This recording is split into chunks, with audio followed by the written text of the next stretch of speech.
다급한 목소리로 신고 전화를 합니다. 찔렸어요. 피가 많이 나요.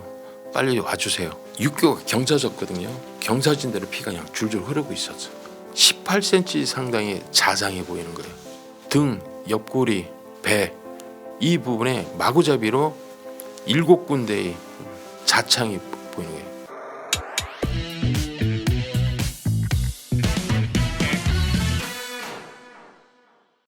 반갑습니다. 예, 안녕하세요. 네, 한 주 잘 지내셨습니까? 예, 잘 지냈습니다. 네, 좀 바쁘시다는 소문이 있습니다. 요즘 어떤 식으로 일적으로요? 아니면은 아니 일적으로도 바쁘고요. 그다음에 이 사건 의뢰 나오면서 다른 데서도 좀 출연 제의가 나와서 한 2군데 출연을 했습니다. 네, 뭐 KBS 방송 다른 데도 또 출연하셨다고요? 리얼 카메라 진실의 눈 거기에 이제 출연했는데요. 아 그 괜히 갔어요. 왜요? 아 그저 영상을 보고 이제 소감이나 얘기를 하는데 아 거기서 나도 모르게 욕이 나오더라고. 애 새끼들이 정상적인 새끼들이 아닌 거예요. 그 영상이 아 안에서 새는 바가지 바깥에서 샌다고 다른 데 가서도 정규 방송인데 거기서 욕이 나오더라니까요. 야 나 그러지 말아야 되는 아 이미지 깎이는 짓 해갖고 아 괜히 갔나 싶기도 하고 거기 분들이 깜짝 놀라시는 것 같더라고요. 아 그 제가 들은 소문에는 그 MC가 김태균 씨인데 예. 상당히 흡족했다라는 뒷얘기가 있더라고요. 아 그래요? 예. 아이 내가 팬이라고 그랬죠. 저도 머리 크다고. 그래서 이제 얘기를 하나 해줬어요. 이제 옛날에 저도 젊을 때 왜 형사 아니면 그 경찰하면 사이카도 또 멋있잖아요. 아, 네. 그래서 저도 사이카를 타보려고 그랬었거든요. 네. 친구처럼 지내는 놈한테 야 사이카 나 한번 타보자. 그랬더니 하이바 줘봐. 근데 하이바가 여기까지만 들어가는 거야. 머리가 크니까 하이바가 여기까지밖에 안 들어가.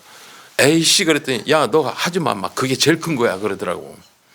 그래서 내가 사이클을 못하거든요. 그냥 에이 난 강력이나 해야 되겠다고 한 건데 그때 아 사이클을 진짜 타고 싶었는데 그때 못 하거든. 그 얘기를 했더니 김태일 씨가 박장대소를 하더라고요. 엄청 웃더라고요. 네, 그러면 오늘 사건 의뢰 시작해 보실까요? 예. 자 하남의 살인 사건입니다.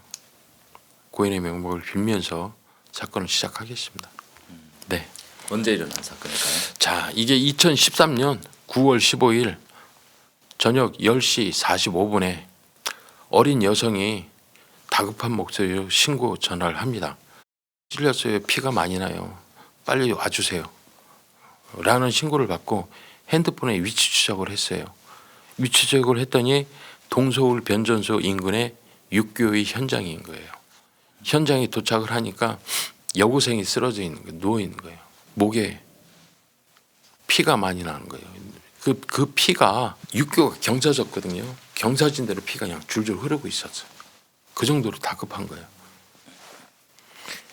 가까이서 보니까 목하고 등하고 옆구리하고 보이는 데 찔린 게 있고 목은 베인 상처인 거예요.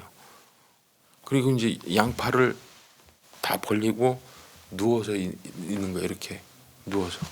근데 보니까 얼마 못 걷다가 쓰러진 것 같은 거예요.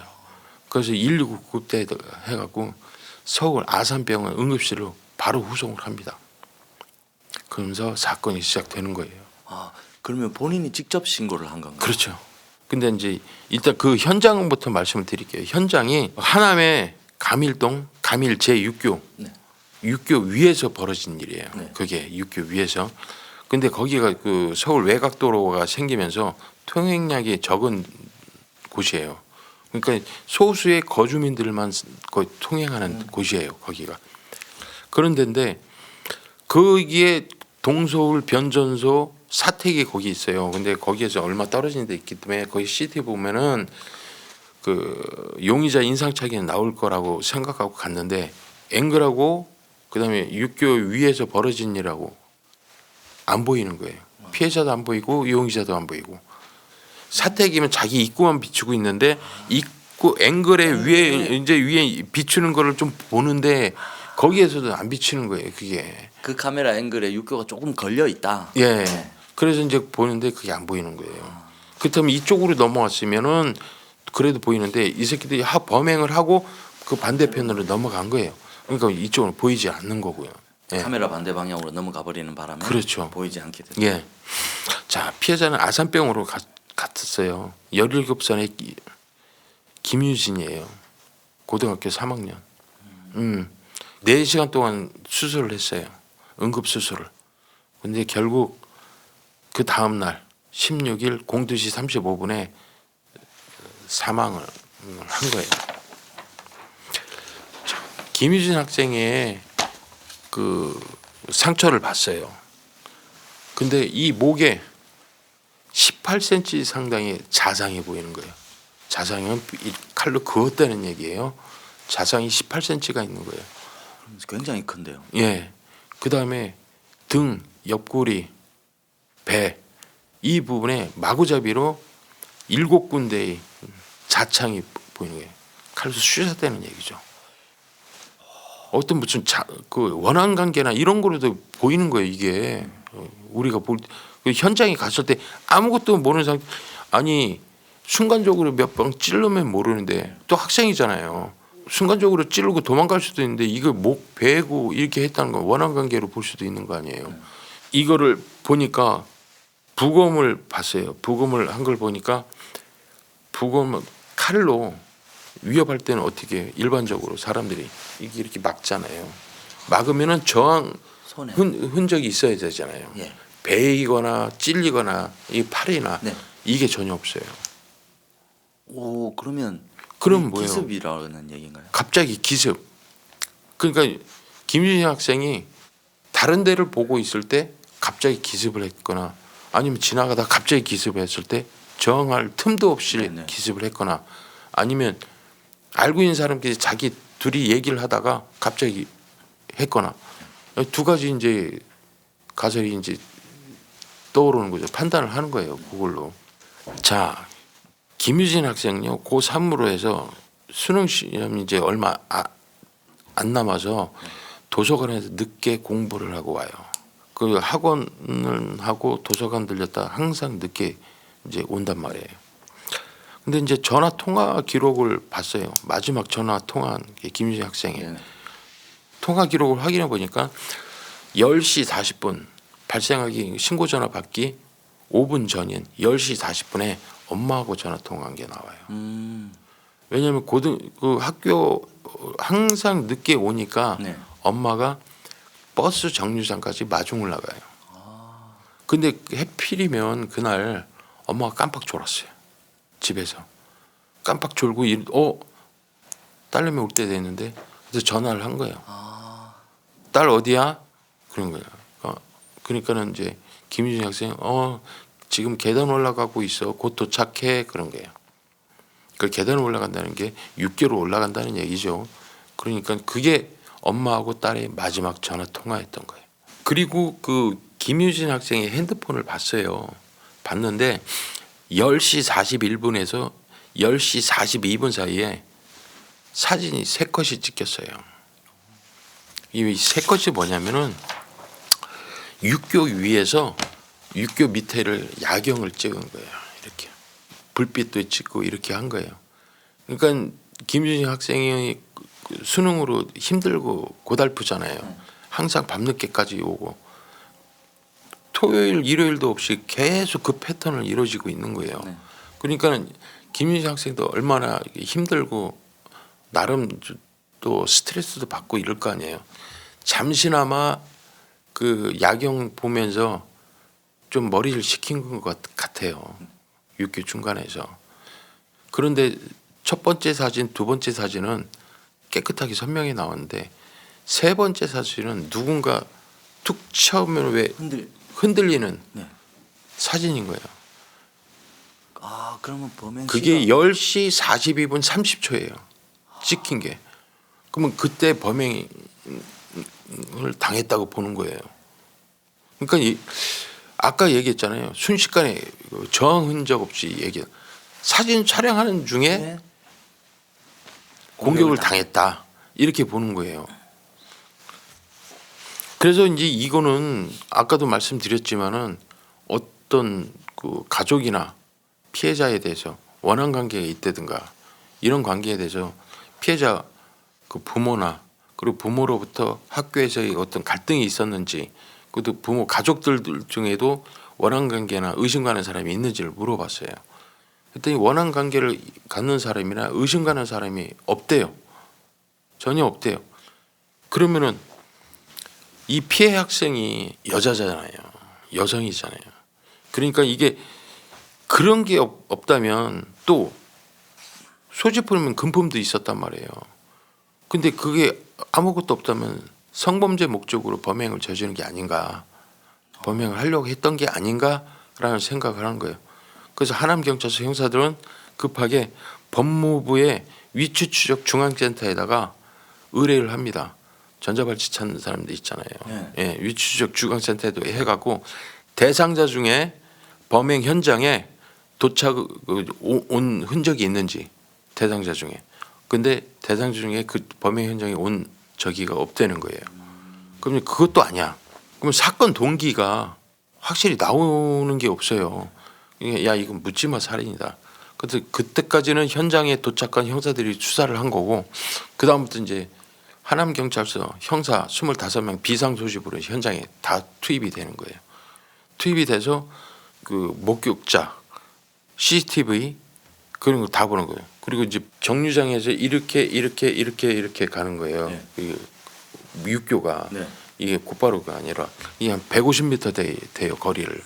그 현장을 다 돌아다닌 거예요. 목격자가 있는지 다 둘러보고 확인했는데 뭐 그 분명히 밤에 10시고 형사들 집 앞에 좀 새벽 시간대인데 나오겠어요 어디? 힘들죠. 그래서 이제 다른 형사팀은 이제 업무 분장을 할 거 아니에요. 네.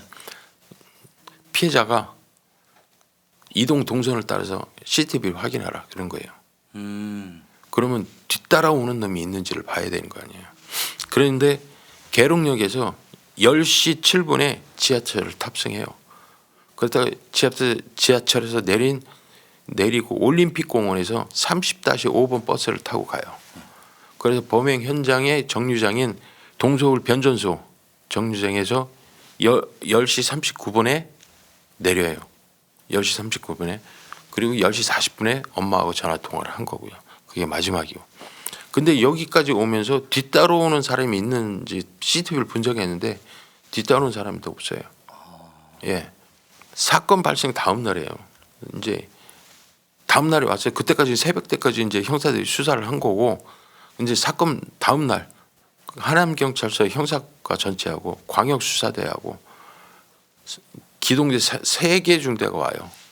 그래서 300명까지 현장 주변부터 해서 이잡듯 뒤지는 거예요. CCTV 블랙박스 있으면 하고 여러 가지 하면서 또 피의자가 범행을 하고 버린 칼을 찾는데도 급선무를 하고, 왜? 칼에는 지문이 남아 있을 수도 있으니까, 아니면은 이 땀이나 이런 거라도 DNA를 확인하고 유전적 감식을 할 수가 있으니까 그걸 찾는데 이제 집중을 하면서 목격자가 있는지도 확인을 하는 거예요. 근데 이 버스에 보면은요 승하차 하잖아요 문에. 그럼 옆에 달려 있어요 블랙박스가. 아세요? 몰랐습니다. 그거 몰라요? 예. 그거 보면은요 버스 승차하는데 내리는데도 블랙박스가 달려 있어요 버스가. 그래서 내릴 때 올라갈 때 보이거든요. 근데 거기에 어떤 여성이 그 피해자하고 같이 내렸거든요. 네. 그 버스 정류장에. 네. 내리고 출발하는데 벤치에 앉아 있는 놈이 보이는 거예요. 벤치에 앉아 있는 놈이. 근데 야 그거는 확인을 했어요. 그래서 그 벤치에 앉아 있었던 그 부분에 담배 꽁초를 10개를 수거를 해요. 그리고 주변에 있는 유리품도 수거를 해요. 혹시 여기에서 범행하고 다시 이쪽으로 왔을 때 피를 묻힌 게 있는지 그것도 확인을 하고, 그 다음에 그 DNA 해갖고 그 부분에도 좀 수사를 하려고 52점을 갖다가 수거를 해서 감식 의뢰를 하고 DNA 의뢰를 하고 특이단서에 있는지도 발견을 요구를 했는데 거기서 특이 단서가 발견되지 못했어요. 그렇게 했는데도 불구하고 진짜 많이 했어요. 자, 그러면은 오로지 이제 남은 거는 CCTV다. CCTV밖에 없어. CCTV에 전종을 하자 그런 거예요. 그래서 이제 버스 정류장에서 범행 장소까지 150m예요. 네. 이 150m의 CCTV를 다 깐 거예요. 다 확인을 했는데 거기서 자전거를 타고 지나가는 게 하나가 보여요. 네. 자전거를 타고 다니는 게. 이게 버스 정류장에 앉아 있는 놈하고 민지 네. 이놈이 동일한 건지는 몰라요. 벤치에 앉아 있는 건 버스 지나가면 이렇게 쓱 스치고 지나갔으니까. 같은 사람인지는 예. 알 수 없다. 그러니까 이 자전거 타고 가는 사람하고 그다음에 버스 정류장에 같이 내린 아주머니 네. 그 아주머니 상대로 확인하면 되겠다. 아. 그렇게 생각한 거예요. 그러니까 이 그 행동 반경에 있는 사람들을 수사하면 되겠다. 자전거 탄 놈에 대해서는 다른 형사한테 이동 경로를 추적 수사를 하게 한 거예요. 네. 그러는데 하나의 제보가 들어와요. 변전소 직원이 18일 그러니까 이제 사건 발생 3일째예요. 네. 아 형사님 가다가 아침에 7시에 출근하는데 이상한 게 있다는 거예요. 뭐요? 그랬더니 과일하고 소주가 있어요. 노제지능구 마냥 그러는 거예요. 그래서 가서 봤어요. 육교 위에 아니 거기서 약 30m 떨어진 노상에 노상에. 예. 거기 사람 많이 안 다니거든요. 근데 거기다가 딱 가지런히 놨어요. 사과는 한 입 베어 물은 거고 그다음에 사과하고 복숭아하고 감하고 자두하고 그리고 소주는 4분의 1 정도 남은 거 이렇게 가지런히 놓은 거예요. 노상에. 이거는 소주를 누가 그 과일하고 그렇게 먹겠어요? 그러니까 이게 노제를 지내는 걸로 보이는 거예요. 근데 이 노제가 이 소식을 들은 그 동네 사람이나 하남시 사람이 어린 학생이 갑자기 비명 행사했다 해서 그 이렇게 선량한 사람이 이렇게 노제를 해서 지내준다고 할 수도 있어요. 네. 근데 우리 형사들은 그렇게 생각하면 안 되죠. 그렇습니다. 예. 우리 형사들은 무조건 의심을 갖고 해야 돼요. 근데 이 새끼가 범인이 범행을 하고 괜히 미안하고 죽은 애가 이제 고등학생이니까 자기가 반성하는 취지로 이게 노제를 지닐 수도 있는 거 아니에요. 그래서 그거에서 감식을 의뢰를 했어요. 그래서 DNA 3점하고 병에서 지문을 확인을 했어요. 예. 그래서 경찰청에서 이제 지문 회신이 왔어요. 지문 회신이 왔는데 이름이 조세권. 이게 하남 우체국의 집배원이에요. 집배원이고 집배원들 보면 지금 요즘 오토바이 타고 다니지만 자전거는 안 타지만 그래도 집배원이고 그 일대의 지리를 누구보다도 잘하는 사람이 이 사람이잖아요. 그거에 대해서 이제 야 이거 의심스럽다. 그래서 조세권에 대한 통신 수사를 했어요. 통신 수사를 하면서 범행 일자 9월 15일자 그리고 노제를 지냈다고 추측되는 9월 17일 18일자 거기에 통신 수사를 했어요. 통신 수사를 하면서 통화 내역서 확인을 했는데 3개월 전인 6월 21일 오전 10시경에 김유진의 엄마하고 전화 통화한 게 확인이 되는 거예요. 그래서 이걸 보면은 일반적으로 생각할 때 집배원이니까 통화할 수 있죠. 예, 우편물에 통화할 수 있어요. 근데 우리 형사들은 이게 어떤 관계인지도 염두를 해두는 거예요. 어떤 관계에 있지 않을까라는 생각을 한 거예요. 그래서 이제 그쪽 수사하는 팀에서는 그렇게 하는 거예요. 자전거 추적한 팀 있잖아요. 네. 이 자전거 추적하는 팀에서는 거기에 추적해서 간 게 마천동이에요. 추적해서 간 게 마천동인데 이 마천동에서 끊겼어요. 왜냐하면 이 자전거가 전체적으로 이렇게 뚜렷하게 나온 게 아니기 때문에 네. 흐릿하니까 이게 지나가는데 어떤 자전거인지 모르는 거예요. 옷도 뭐 어떤 옷을 입었는지 모르는 거고. 근데 추적해서 간 게 마천동까지밖에 확인을 못했는데 이 조세건의 집이 그 옆 동네인 거여동이에요. 그렇다면 얘가 자전거 타고 와서 범행하고 다시 가서 마천동에서 끊겼지만 마천동 통해서 거여동으로 간 거 아니냐 그렇게 해도 볼 수 있는 거 아니에요. 네. 우리는 충분한 의심을 갖고 접근을 하니까 그래서 이제 조석원의 이제 집을 CCTV를 확인해 봤어요. 범행 당일 9월 15일 날 아침 7시 반에 출근을 해요.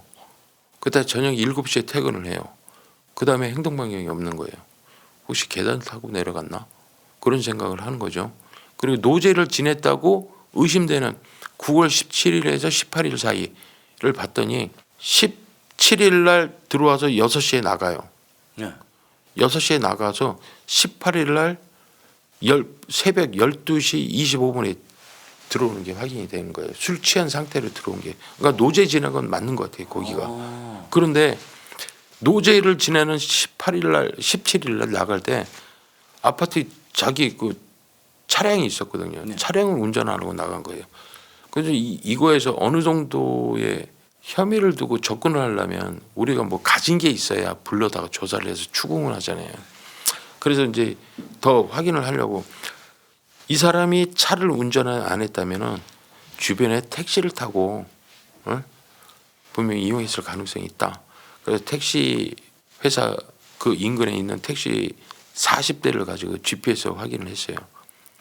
그랬더니 17일 날 18일 날 이 근처나 거여동이나 마천동이나 여기에서 범행 장소까지 간 차량이 있느냐. 그때 딱 한 대가 나왔어요. 그래서 그 한 대에 그 택시 기사를 만났어요. 그래서 거기 그 범행 현장 다 소문나서 다 알죠. 거기가. 그러니까 간 적 있냐? 갔대요. 손님 태운 것도 자기 기억한대요. 그 뭐라고 하든 거기 하면서 가든가 했더니 술 먹다가 그 아이가 갑자기 생각이 나서 집에 가려다가 짠한 마음에 과일하고 소주 사갖고 가는 거다. 그렇게 얘기해. 예, 그렇게 하더래요. 그래서 더 이상은 이제 확인할 게 없으니까 조생을 불러다 조사를 하자. 그래서 조생을 불렀어요. 거기에다 갖다 놓고 노제 지낸 거 맞냐? 아유, 맞아요. 그러면 본인은 그 여학생이 죽은 걸 어떻게 알았냐? 거기 제가 집배원으로 일을 하는데 그 탐문하던 형사한테 들었대요. 물어보면서 저한테 이제 얘기하는데 왜 그러냐 했더니 그때 상세히 학생이 죽은 걸 알았대요. 그래서 재래시장에서 동료들하고 술을 먹고 일어나는데 너무 짠한 마음이 생기더래요. 거기를 자기는 집배원이라 항상 왔다 갔다 하면서도 보는 건데 거기를 보니까 자기 마음이 너무 괴롭더라는 거예요. 어린 학생이 그러니까. 그래서 일어나면서 그 과일 사고 소주 사다가 거기다 노제를 지냈다는 거예요. 근데 이제 형사들은 이리 물어보고 저리 물어보면 표정을 보는 거죠. 근데 이제 혐의가 없어 보여요. 그 사람. 네. 얘기만 네. 들어도 그렇죠. 그럴 만한 것 예, 같아요. 선량한 분이 한 것 같아요. 네. 그래서 이거 아니니까 마천동으로 다 집중해. 왜? 마천동에서 자전거가 사라졌잖아요. 마천동으로 집중해. 근데 화질이 너무 안 좋고 지나가는 거니까 그걸 이제 영상 분석에 경찰청에다 의뢰를 했어요. 의뢰해 놓은 상태에서 마천동에다 이제 집중을 하는 거예요. 거기 우범자가 마천동 거여동 쪽에 우범자를 49명 중에 신상 정보 공개 대상자 19명. 신상 공개 정보 대상자면은 중범죄자이죠. 걔네들에 대해서는 통신 수사를 했어요. 혹시 범행 현장에 왔는지 안 왔어요. 없어요. 그러니까 환장을 노리시죠. 마천동에서 거여동에 자전거 타는 사람 그걸 확인해야 되는데 그래서 전과자 중에 중범죄 중에 전과자에 있었던 사람들 있잖아요. 그 399명 정도의 마천동 거여동 사는 사람 중에 현재 재소자 수감되어 있는 거 전출자 빼고 한 170명에 대해서도 주거지 주변 CCTV를 9월 15일 날 범행 날짜 CCTV를 다 확인하고 했는데 특이사항을 발견하지 못했어요. 이제 머리가 복잡해지는 거예요, 이제는. 근데 경찰청 영상 분석실에서 이 CCTV 화질 분석한 결과가 나왔어요. 네. 결과가 나온 거 보니까 색상, 프레임 구조, 안장 높이, 그다음에 후면 깜빡이, 브레이크 드럼 이게 선명하게 나온 거예요. 그리고 피의자가 탔던 옷하고 신발 책상까지는 나왔어요. 거기까지 나온 거예요. 입고 있던 옷, 예. 신발. 이거를 이제 형사들이 다 공유한 거예요. 이거를 찾아라 마천동에. 그리고 다른 형사팀은 그 버스에서 동승하고 있다가 내린 아주머니, 네. 그 아주머니를 찾는 거예요. 카드를 결제하면 카드 회사에다 확인하면 되는데 현금을 결제하면은 확인이 안 돼요. 거기에서 기다릴 수밖에 없는 거예요. 그 시간대에. 그 시간대에 기다렸는데 그 아주머니가 내려. 혹시 아주머니가 이 CCTV에 본인 맞아요? 그러면 좋은데요. 혹시 그때 학생 같이 내린 기억한다는 거예요. 자기는 기억한대요. 그러니까 그러면 우리 경찰서까지 가셔서 얘기 좀 해줄 수 있나요? 그래서 임의동행합니다. 물어봤어요. 그랬더니만 얼굴은 자세히 기억 안 나는데 40대로 보였다는 거예요. 40대로 보였고 아웃도어 스포츠 그 옷을 입었는데 웃도리는 기억이 안 나는데 반바지를 입었다는 거예요. 그리고 신발은 회색 샌들을 신었대요. 그러면 아까 영상분 하고 어느 정도 비슷한가요? 비슷한 거예요. 그래서 자 그러면은 우리 체면 수사 한번 하시겠어요? 그래서 체면 수사 하기로 한 거예요. 동의를 했어요. 이제 아주머니가. 그래서 체면 수사를 했어요. 체면 수사를 하니까 40대 초반이고, 예? 그리고 스포츠 타입의 뻣뻣한 스타일 머리가. 그리고 아웃도어 계통이고 위에도 반팔, 밑에도 반바지. 그 9월 15일이면 쌀쌀한 날씨거든요. 네. 그런데 반바지에 반팔을 입었다는 거예요. 그리고 샌들은 회색인데 맨발에 샌들을 신었다는 거죠. 근데 더 중요한 거는 옆에 자전거가 있었다는 거예요. 그러니까 정류장에 앉아 있던 놈이 그 150m 거리 정류장에서 그 육교 거기 지나가는데 150m 거리 자전거 있잖아요. 네. 그 놈이었던 거예요. 동일 인물이었네요. 그렇죠. 이놈이 그놈이었던 거예요. 우리도 짐작을 했지만 확실하지는 않았잖아요. 근데 그놈이었던 거죠. 동일 인물. 예, 야 찾았다. 범인이 이 새끼다. 그래서 이제 그 참고인 조사를 다 받잖아요. 근데 최변 수사에서 나온 게 몽타주를 그릴 정도의 그 정도는 아니에요. 그냥 얼굴을 어느 정도 확인을 했지만 자, 근데 모든 형사들이 사건 발생 8일째예요. 모든 마천동에 다 꽂혔어요 이제. 왜? 마천동에서 이제 사라졌으니까. 근데 중요한 건 뭐예요? 우리가 갖고 있는 화질이 분석된 정확한 자전거 색상이고 뭐고 다 나왔잖아요. 네. 그거에 대해 수사를 한 거예요. 하남 형사가 한 명이 딱 밝혀낸 게 뭐냐면은 사건 발생 15일 저녁 9시 43분에 이렇게 지나가는 게 그러니까 이렇게 나가는 게 보이는 거예요. 43분에 그 자전거가 그랬다가 그날 저녁에 10시 58분 11시 다 돼서 다시 이렇게 들어오는 게 보이는 거예요. 이 CCTV에 이렇게 나갔다가 다시 이렇게 들어오는 게. 그러면 이 새끼 집은 이쪽이라는 얘기 아니에요. 예.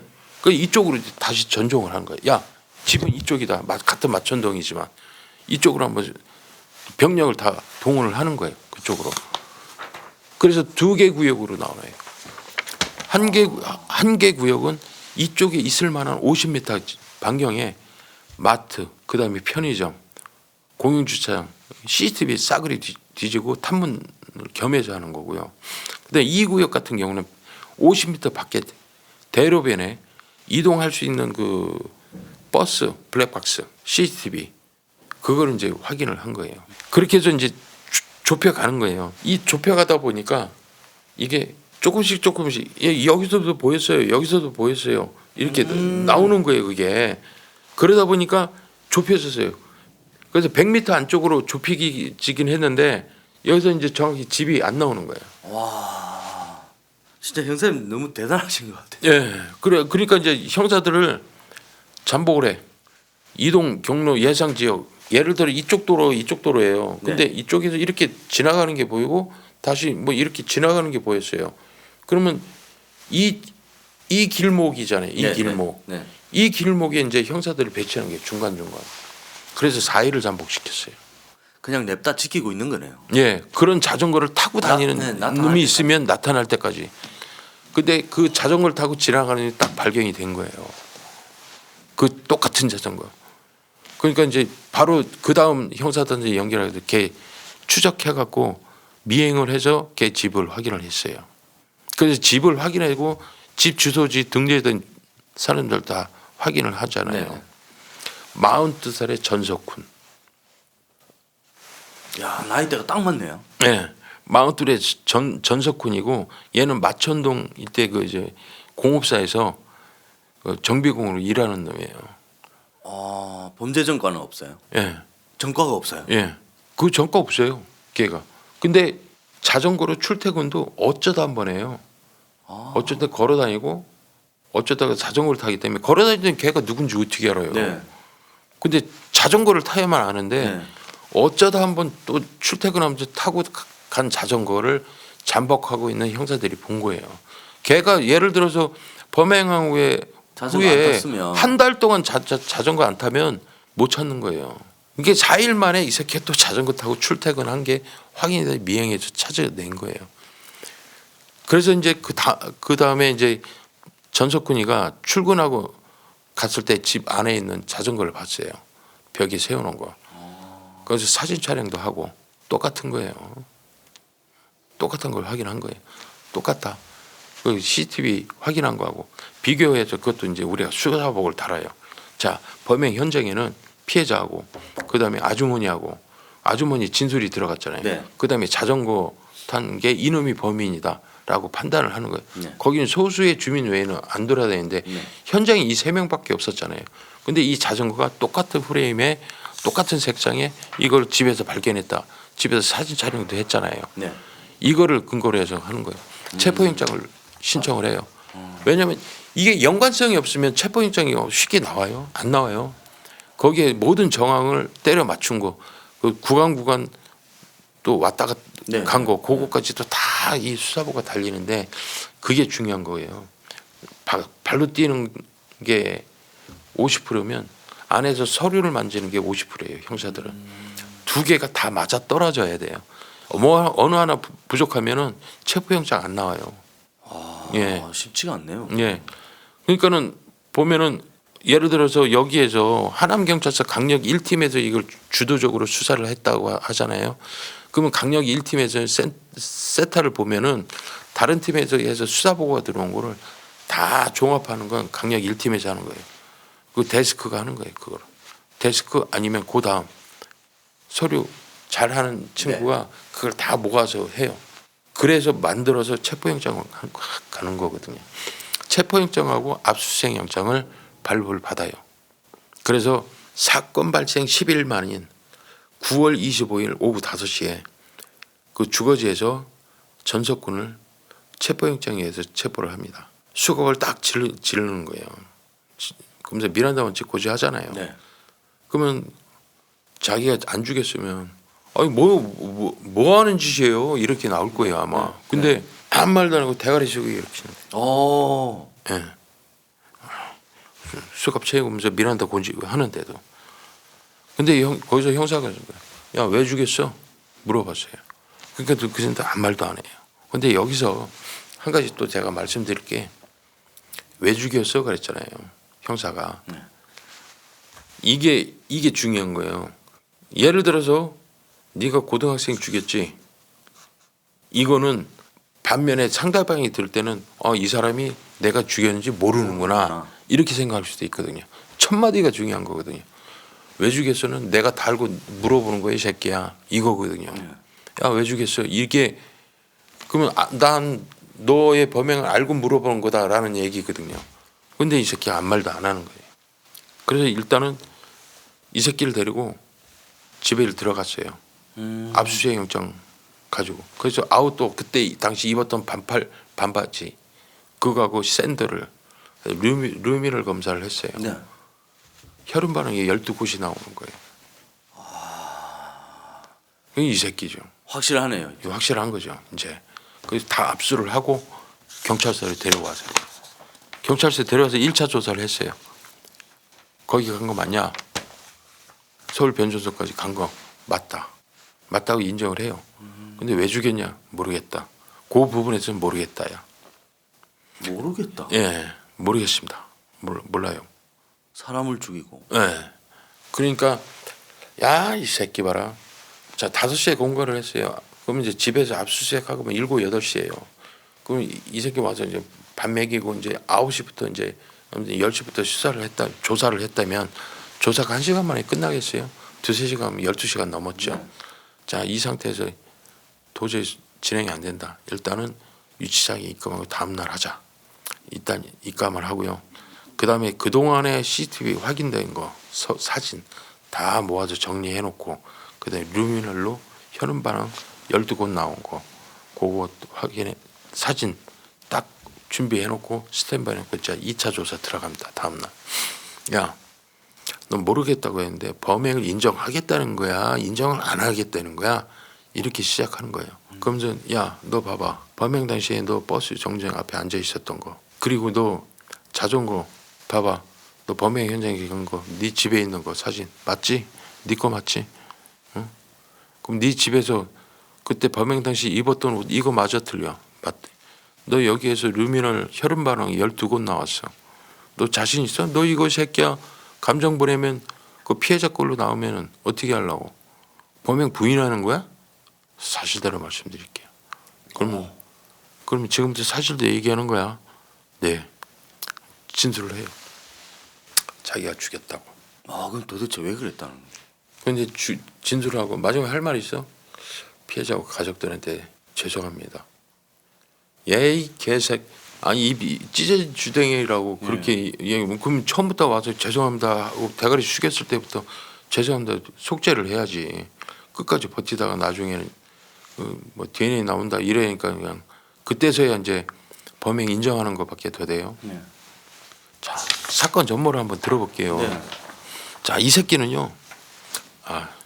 2천만 원의 빚이 있어요. 7, 8년 전에 경륜에 빠져갖고 빚이 있는 거예요. 경륜 아시죠? 네. 자전거로 이게 그것도 도박이 있어요. 도박을 해요. 그걸로 경륜으로. 그래서 그걸로 인해서 빚이 2천만 원이 있어요. 근데 이게 신용 회복을 하려고 하는데 신용 회복 위원회에다가 월 16만 원씩 해서 60개월 내기로 돼 있어요. 근데 지는 지금 월급이 300이에요. 와이프도 맞벌이를 해요. 죽으라고 일하는데 생활에 변함이 없는 거예요. 변함이 없어요. 그래서 사건 당일날도 결혼도 했네요. 예 사건 당일날도 애 아버지예요. 애 둘. 그러니까 사건 당일도 마누라가 그 떡볶이하고 튀김을 사왔어요. 그러니까 떡볶이하고 튀김을 먹으면서 반주로 소주를 먹은 거예요. 네. 소주를 먹고 친구를 만난다고 나갔어요. 친구를 만난다고 나가고 거기 이제 서울 변전소까지 간 거예요. 너무 힘들고 목이 말라서 물을 먹고 앉아 있었다는 거예요. 근데 너 칼은 어디서 났어? 물어봤어요. 그러면 칼이요. 접이식 칼인데 20cm 정도 되는데 그거를 가지고 갔대요. 왜 가져갔어? 평상시에 그 차 뒤트렁크에다 놓고 있었는데 차를 팔면서 갖고 있었대요. 처음에 그러면 거기 갈 때 칼은 왜 갖고 간 거야? 그랬더니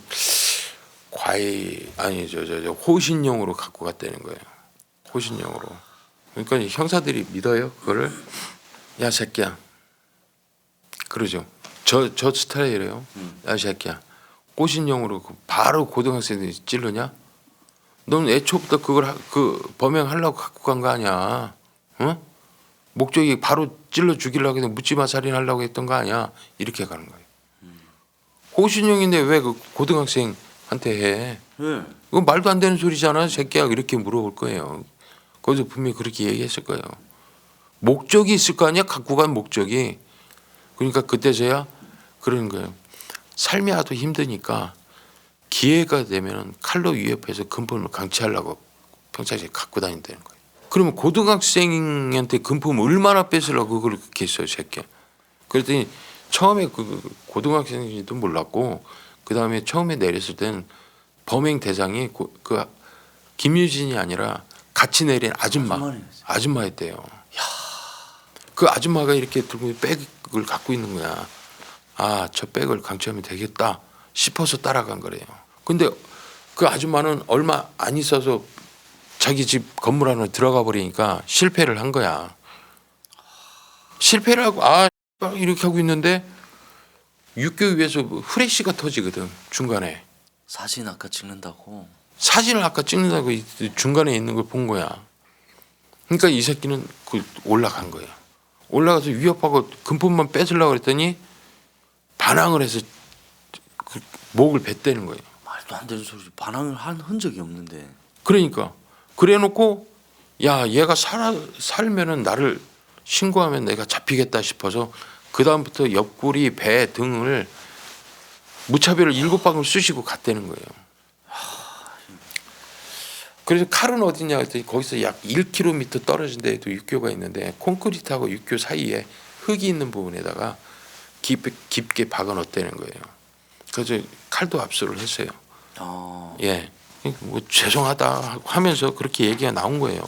근데 반항은 없잖아요. 네. 학생한테. 그리고 핸드폰에 사진 찍을 때 3번째 사진이 흔들렸잖아요. 네, 얘는 김유진이는 힘든데도 1년 360 수능 시험을 보려고 공부를 하려고 왔다 갔다 하면서 잠시나마 자기 힐링하는 시간인 거예요. 그게 자기한테는. 근데 3번째 할 때 갑자기 흔들렸다는 건 뭐예요? 이 새끼 바로 공격했다고 보는 거죠. 왜? 반항은도 없는데 네. 반항을 했다고 하니까 말도 안 되는 소리지. 그렇게 거짓말 해놓고 개새끼가 그거를 또 피해자하고 가족들한테 미안해서 진술을 한다. 똥 밟는 소리야 완전히. 개새끼 말 같지도 않은 소리 하는 거예요. 그게 그러면 그야말로 일면식도 없는 사람. 일면식도 없는 거예요. 아무것도 없는. 이게 예를 들어서 그놈이 그 이후에 그 자전거를 안 타고 다녔으면 못 찾았을 것이고요. 그 다음에 이 CCTV가 없었으면은 찾지 못했을 거예요. 자, 이게 그 경찰청에서 그 동네 CCTV 달아주는 거 아니에요. 네. 각 지방마다 지자체에서 달아주거든요. 위험한 곳이라고 생각하는 곳은 거기 사는 주민들이 달아달라고 계속 요구를 해야 돼요. 요구를 하면 달아주거든요. 그걸 이제 관제센터에서 다 그걸 관리를 해요. 우리 형사들도 관제센터에 가서 그걸 확인을 하는 거고요. 그래서 그런 부분이 있어요. 그러니까 예를 들어 여기는 진짜 CCTV가 필요하다 하면은 이거 보시는 구독자분들도 그걸 보시면은 CCTV 달 때가 있으면 구청이나 시청에 요구를 하세요. 그래서 달아달라고. 그럼 필요할 것 같습니다. 예. 그 만약 예를 들어 CCTV가 이 150m에 지나가는 자전거도 찍히지 않는 아무것도 없었다면은 못된 근거로 잡아요. 네네. 마천동까지 가는 데도 CCTV가 여러 군데 있었을 텐데 네. 그런 게 없었으면 잡기 힘들어요. 사람도 별로 없는 한적한 곳이고 예. 그게 일면식도 없는 고등학생을 예. 그렇게 범행하고 예. 그냥 자전거 타고 가버렸으니까 예. 정말로 그 CCTV가 없었으면 말씀대로 그렇죠. 잡기는 상당히 힘들었을 것 같아요. 상당히 힘들었죠. 그 형사들도 그런 것 때문에. 근데 이게 형사들은 그거예요. 잡힐까? 이 생각은 못 잡아요. 반드시 잡는. 예, 반드시 잡는다. 여기에서 뭐 하나라도 이 CCTV가 마천동에서 저녁 9시 45분에 나갔다고 그랬잖아요. 네. 그랬다가 10시 58분에 다시 들어온 걸 봐서 이쪽 부분이라고 확인한 거 있잖아요. 네. 그러면 15일 날 9시 45분을 어떻게 알아요? 그러니까. 그걸 종일 쳐다봐야 돼요. 네. 형사들은. 그거를 뒤졌다라는 말. 없으면 또 다른 데 가서 해야 되는데 그걸 찾았다는 거죠. 그게 쉬운 일은 아니거든요. 계속 앉아서 쳐다봐야 돼요. 우리 관내에서 자전거 잃어버렸다고 신고하셨어요. 아파트 동에다가 애가 세워놨는데 잠금장치 안 하고 세워놨는데 도난당했다고 절도로 신고가 들어왔어요. 네. 그러면서 아주머니가 직접 자기가 누가 가져갔는지 CCTV를 보겠다 이거예요. 관리사무실에 가갖고 CCTV를 봤어요. 계속 우리가 보고 있잖아요. 네. 이게 금방 나오는 줄 아는데 언제 세워놨느냐 해서 그때부터 계속 봤어요. 그 계속 보니까 아주머니가 2시간 지나서 계시니까 아직도 멀었어요. 저도 언제인지 몰라요. 언제 가져가는지 봐야지요. 2배속으로 해도 그렇게 돼요. 그러니까는 아주머니 신고한 지는 잃어버린 건 3일 지난 다음에 신고를 했으니까 3일째를 봐야 되잖아요. 네.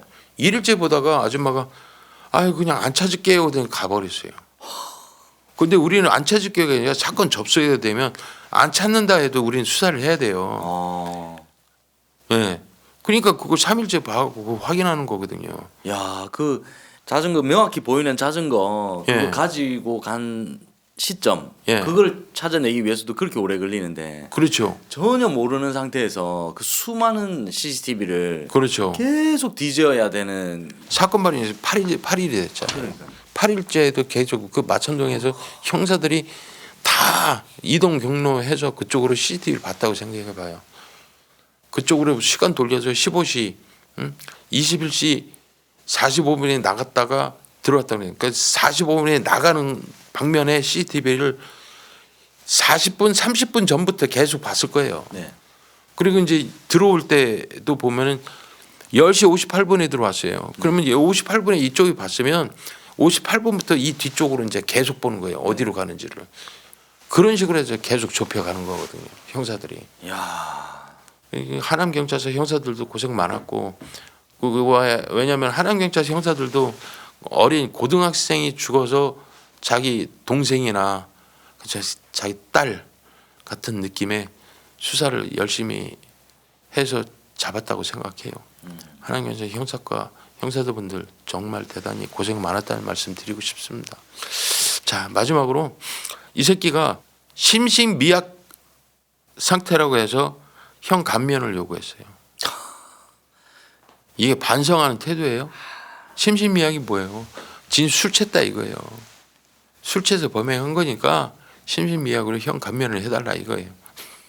개새끼죠. 아주 웃음밖에 안 나와요. 예?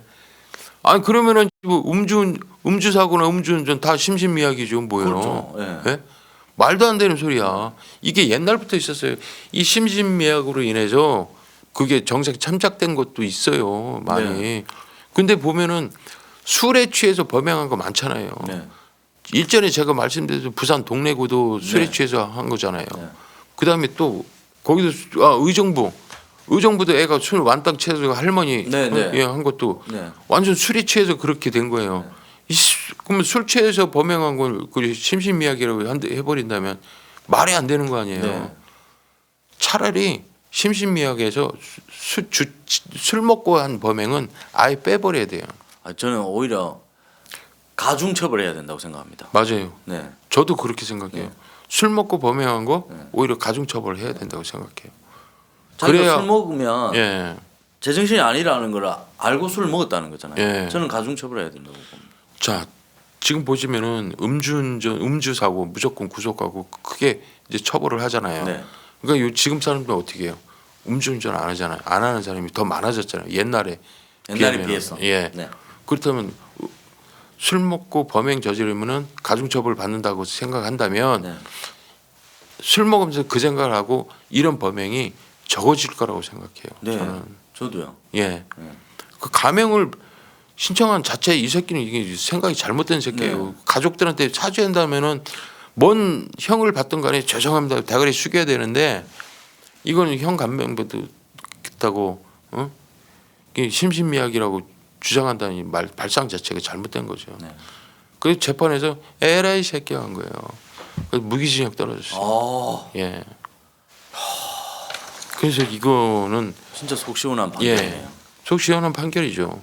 그래서 아니 판사한테 막는 피해 학생의 그 당한 그 피해 부위만 이렇게 보여줘도 학생이고 아무런 관련도 없고 이거 딱 보여주고 서류 보여주고 하면은 그거 갖고 무기징역 안 때리겠어요? 난 이 개 쌍놈의 새끼라고 무기징역 때려버리지. 안 때리면 사람도 이상하죠. 아니죠. 네, 그럼요. 사람도 아니에요. 예, 근데 어떻게 자식도 있고 예. 아내도 있는 사람이 제 말이 그 말이에요. 어떻게 그럴 수가 있을까? 아니 고등학생이 돈이 있으면 얼마나 있어요. 예. 거기다가 위협을 하려고 했다. 근데 학생이잖아요. 칼을 안 쓰고도 지가 제압할 수 있는 거 아니에요? 네. 근데 그거를 칼을 써갖고 굳이 그렇게 할 이유가 뭐가 있냐고요. 학생한테 돈 달라고 칼 대놓고 돈 달라고 하면 줄랜데 예?